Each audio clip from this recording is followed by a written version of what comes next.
ఎక్కడో పుట్టిన పిల్ల, ఎవరో తల్లిదండ్రులు అంత ప్రేమతో పెంచిన పిల్ల ఇంటి పేరు వదిలేసింది, వంశం వదిలేసింది, తన ఊరు వదిలేసింది, తన వారిని వదిలేసింది, తన తల్లిదండ్రులను వదిలేసింది, బంధువులను వదిలేసింది, స్నేహితులను వదిలేసింది.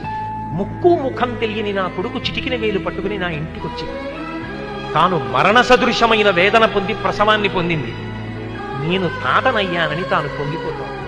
నా వంశాన్ని నిలబెట్టింది. మా మామగారు బాగుండాలని కోరుకుంది, మా అత్తగారు బాగుండాలని కోరుకుంది. తాను నోము చేస్తే, వ్రతం చేస్తే నా భర్త దీర్ఘాయుష్మంతుడు కావాలని అడిగింది. నిద్ర లేచి మంగళసూత్రం కళ్ళకద్దుకుంటే మా ఆయన బాగుండాలని కోరుకుంది.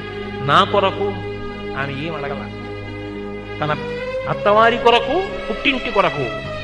ఆ పిచ్చి తల్లి ఎక్కడో పుట్టిన పిల్ల నా ఇంటికొచ్చి ఇన్ని చేసిందే, ఆ పిల్లకి నాకెక్కువ, నా కొడుకు ఎక్కువ అంటే ఆ పిల్లే నాకు ఎక్కువ, నా కోడలే ఎక్కువ.